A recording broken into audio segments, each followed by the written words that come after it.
Salut à tous, alors aujourd'hui on se retrouve pour une nouvelle vidéo.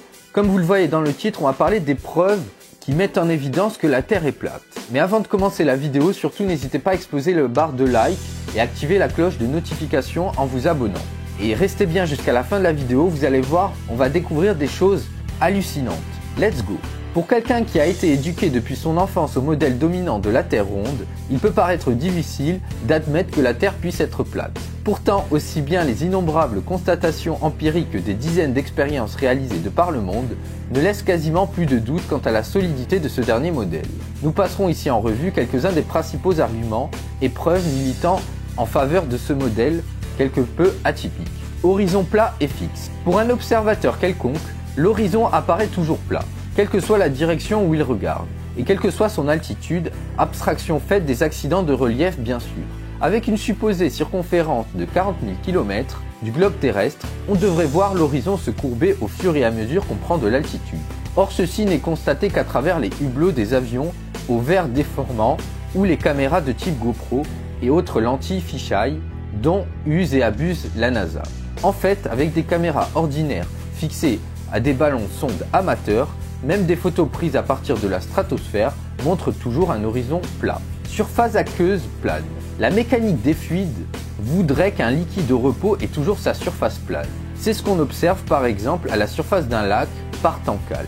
Si donc la Terre était sphéroïdale et tournée à des vitesses et accélérations considérables, on ne pourrait jamais observer de telles surfaces plates, du fait de l'entraînement causé par ce supposé mouvement rotatif. Bien plus, on devrait observer des renflements d'eau massifs provoquant des inondations et des tsunamis continus, ou encore observer certains cours d'eau allant à l'encontre de leur écoulement naturel, c'est-à-dire de l'aval vers l'amont.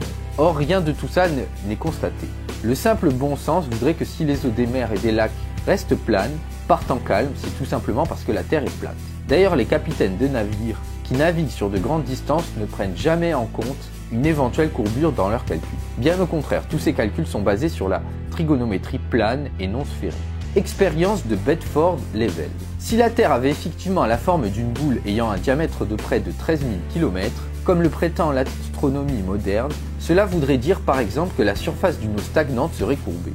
Et avec de simples calculs trigonométriques, on pourrait montrer que cette courbure convexe s'abaisse. Or, c'est exactement l'expérience qu'a menée en 1838 un inventeur anglais du nom de Samuel Robotham.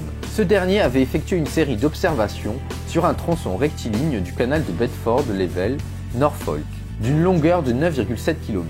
À l'extrémité de ce tronçon, il a établi un télescope à 20 cm au-dessus du niveau de l'eau afin d'observer un petit bateau sur lequel il avait fixé un drapeau à environ 0,81 m du niveau de l'eau.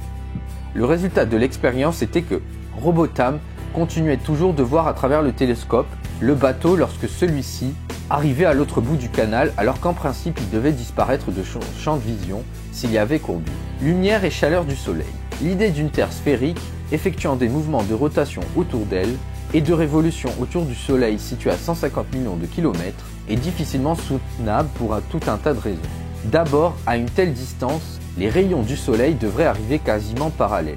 Or, on remarque souvent par temps légèrement couvert que les rayons qui passent à travers les nuages sont très divergents, ce qui amènerait à penser que la source lumineuse n'est pas si éloignée que ça, tout au plus quelques milliers de kilomètres. Ensuite, lorsqu'on visionne en accéléré time-lapse le mouvement du soleil dans le ciel, on voit clairement sa taille apparente augmenter graduellement depuis le lever jusqu'au midi, puis diminuer jusqu'au coucher. Ceci s'explique parfaitement si l'on admet que le soleil s'approche progressivement de l'endroit d'observation avant de s'éloigner pour disparaître à l'horizon.